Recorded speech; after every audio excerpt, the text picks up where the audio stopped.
Hi guys! For today's video, tara samahan nyo ko ngayon. Mag-open tayo ngayon ng K43. Ano nga ba mga pwede nyo makuha sa K43? At ano ang K43? Ang K43 guys, ito yung white polo blouse o yung lahat siya all white siya na long sleeve, short sleeve. At ano nga ba yung mga brand na pwede nyo makuha kay K43? Napaka-trendy ngayon ni K43 guys. Ngayon, sasamahan nyo ko, papakita ko sa inyo kung ano yung mga pwede nyo makuha kay K43. Syempre, lagi nating iisipin na kasama sa isang bulto yung pangit ang laman, maganda yung laman, maraming branded, walang branded. Pero, huwag ka mag-mega, syempre. Kailangan doon ka lang sa positive sign na maganda to makukuha mo, okay to, magagawa mo to ng paraan. Kasi kapag tumingin ka sa negative sign na nasa isip mo, syempre, ang papasok una kaagad sa isip mo ay baka walang benta, baka malugi. Kaya ngayon, samahan nyo ako, mag-open tayo ngayon ng K43 para malaman nyo kung ano nga ba ang sagot sa mga tanong nyo. Yun lang, bye!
Halos katatapos ko lang mag-sort ng item natin. Almost nag 1 hour din ako na nag-sort. Hindi ko na naipakita yung ibang details, pero ilalagay ko na lang dito lahat sa taas. Or ilalagay ko na lang lahat dito sa clip, lahat ng mga nakunang kong video about dito kay K43.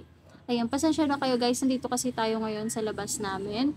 Kaya medyo naririnig nyo yung mga tricycle. Ayan, bali ang ginawa ko kasi sa K43, ang ginagawa ko kay K43 is inahati ko siya sa dalawang batch. Ay hindi, inahati ko siya sa tatlong batch. Ito yung talagang super stain niya, ito yung less stain, then yung pangatlo naman is yung mga sira talaga na hindi na pwedeng mapakinabangan or pwede mo naman yung iba is ipapromo mo na lang. Katulad dito, ito, asin gabundok yan guys, medyo natumba na yung iba. Ayan, dito, itong batch na to, ito yung madaming stain. As in, literal na madaming stain. As in, super may mga color red na stain. Diyan, nilagay ko siya dito. Then, dito naman, nilagay ko naman dito is yung mga konti lang yung mga stain niya. Yung mga minimal stain lang talaga siya. Then, dito, napakadaming trendy din dyan. Then, may mga nakasamang branded. Ilan lang yung branded natin, pero super okay naman din. Then, ito, another batch to ng minimal stain lang. Tapos yun, feedback ko dito sa K43 na nakuha ko ngayon is, unang-una, maganda yung tela niya. Yung tela. Pangalawa is, konti lang yung nakuha ko na may damage. Ayan, bali nakakuha lang din ako ng isang uniform type sa lahat ng to. Hindi ko pa siya totally nabibilang, pero sa tingin ko naman umabot siya ng 250 plus. At saka, ibababad ko siya ngayon. Papakita ko sa inyo kung ano yung mga gagamitin ko na pambabad ko. Kung paano nga ba mas madaling matanggal. Based on my experience to guys ha. Based on my experience. Ito talaga yung ginagamit ko. Para matanggal yung ibang mga yellow stain dito sa aking K43. Nasubukan ko na to sa last batch ng aking bail. At ngayon, itatry ko ulit siya. Ngayong gabi, magbababad na ako. Then, bukas is kukusutin ko na siya. Hindi ko na siya ibababad ng 2 to 3 days kasi syempre naghahabol din na tayo ng araw. Parang sinet ko kasi yung sarili ko guys na magkaroon ako ng quota kahit papaano. Kasi dati wala akong isip na ganyan. Basta benta, benta, benta. Pero ngayon syempre may goal na tayo kasi meron akong pinaghahandaan na budget. Kaya gusto ko matapos ko tong trabaho na to or matapos ko tong paglalaba ko. Ito lahat to guys. Lahat to guys. Nakikita nyo ba yan? Ganyan. Ganyan kadami guys, ganyan kadami ang lalabahan ko at ako lang ang mag-isa maglalaba. Katulad lagi ng ginagawa ko, per batch talaga ako naglalaba guys. Kunyari sa isang araw, maka 50 pieces ako is super good na. Then, hindi ko siya dinadryer. Umaga pa lang, kailangan nakapagsampay na ako para pagdating ng hapon is medyo tuyo-tuyo na siya at pwede ko na siyang ipasok dito sa bahay. At saka guys, hindi po ako nagpa-plancha ng damit kasi ang aking plancha is yung handy lang na steaming iron. Hindi po siya talagang ganong nakakatanggal ng gusot. Kaya once na nagla-live selling ako, sinasabi ko din sa aking mga suki or sa aking mga viewers na hindi po ito na plancha, na ready to wear na, pero hindi pa po siya napaplancha. Pero okay lang sa kanila yung guys. Wala namang kaso at ni isa at ni minsan wala naman nagreklamo sa akin na gusot-gusot yung item, ganun-ganun. Kasi sa live ko pa lang sinasabi ko na talaga na hindi po nakaplansya ang aking mga paninda. Pero pwedeng-pwede nyo na yan isuot, plansyahin nyo lang. Ayan. Isasama ko kayo ulit guys kung paano ako magbabad. Pero mamayang gabi pa siguro yun. Hindi nyo na siguro makikita dahil medyo madilim na kasi sa likod namin. Pero bukas i-update ko kayo kung ano nga ba at kung paano nga ba ako magbabad ng mga puti ko. Yun lang guys. Bye! Ayan guys, ito yung ating day 1. Naibabad ko na to kagabi at ngayon kukusutin na natin. Magsuot tayo guys ng gloves kasi medyo matapang yung mga gagamitin natin at medyo siya ng ating mga kamay, nakakagaspang ng ating kamay. Papakita ko sa inyo yung 4 na napakabisang ginagamit ko sa pagbabad ng puti. Ayan, gumagamit lang naman ako dito ng 1 liter ng Dato Puti, any kind or any brand po yan ng suka guys. Then gumagamit din ako dito ng baking soda. Then, gumagamit din ako dito ng Sonrox, yung puti o yung original at saka gumagamit din ako dito ng Decolor na Sonrox. Yan, yung 4 na yan guys, sobrang laking big help talaga yan sa akin. Lalo na to si baking soda at itong si suka ay sobra talaga nakakaputi siya ng damit. Kung gusto niyo makita guys, ipapakita ko sa inyo, lalo na yung mga paninilaw niya. Yung iba guys is talagang hindi na natatanggal. Kaya ang ginagawa ko sa kanila, pag talagang hindi na siya natatanggal is, minsan sinisale ko na lang siya. O kaya naman minsan pag talagang hindi talaga kaya, hindi siya nagpe-faded kahit papano, is wala na. Ginagawa ko na lang siyang basahan guys or pinamimigay ko na lang din siya dito sa amin.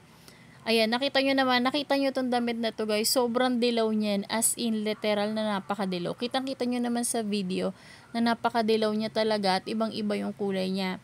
Pero dito, lalagyan ko lang siya ng baking soda. Ayan, medyo marami talagang kakailanganin yung baking soda dito guys. Maglalagay ako dito ng Shopee link kung saan kayo makaka-order ng 1 kilo ng baking soda na super mura lang at legit talaga siya. Ayan, nakita nyo naman, nilagyan ko siya ng baking soda at pinatakan ko din siya ng suka. Nagbabubbles talaga yan guys ha. Then lagyan nyo din siya ng Sonrox. Makikita nyo yan guys, unti-unti na siyang namumuti at yung kulay niya is nag-iiba na din. So ang gagawin nyo para magpantay yung puti niya is lalagyan nyo silang lahat. Or yung mga part na nakikita nyo na medyo madilaw is lalagyan nyo ng baking soda, lalagyan nyo siya ng suka at lalagyan nyo rin siya ng Sonrox. At saka may napansin din kasi ako dito sa paggamit ko nito. Dati gumagamit talaga ako guys ng Oxalic. Ayan, Oxalic yung ginagamit ko ang Sonrox. Pero super hindi siya good sa mga polo blouse. Dahil sobrang naninilaw siya at nagkakaroon siya ng mga pachi-pachi na dilaw. Or hindi pantay yung kanyang puti. Nagkakaroon siyang batik-batik na dilaw. Then na-discover ko to si baking soda at suka. Tingnan nyo to guys. Nakita nyo, nadilaw siya kanina. Then, kinuskusan ko lang siya ng baking soda at pinatakan ko ng suka. Nawala siya, guys. Pag meron pa din siya, ulit-ulitin nyo lang at mawawala talaga yan.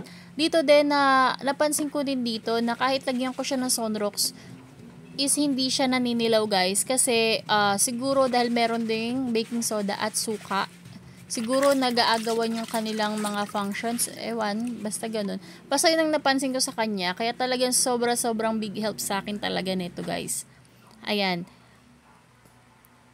Ayan siya guys, ito nga pala yung mga sample nung nakuha ko mga design sa white polo. Yung iba guys is hindi po talaga siya white na white ha, yung iba is cream, yung iba off-white, yung iba talaga is pure white. Ayan, makikita nyo naman sa damit yan guys, kung talagang maitim na ba siya, or talagang maputi siya, or cream talaga yung color niya. Mapapansin nyo naman yan. Nakita nyo, ganyan siya, napakaganda ng sikat ng araw. Ito guys, ipapakita ko sa inyo. Ito nga pala yung nabili kong baking soda. Sa Shopee ko lang din siya nabili. Ilalagay ko na lang yung link dito sa comment section para pwede kayo dun mag-check out. At super legit to guys.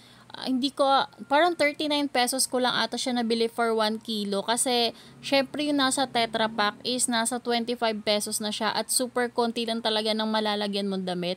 Hindi katulad dito kay 1 kilo is halos 50 pieces na or more ang malalagyan mo sa kanya. Yun lang guys. Bye! Hit the notification bell below guys para updated kayo sa ating mga bagong upload at sa bagong mga tips kung paano nga ba ang pag-handle ng ating mga ukay.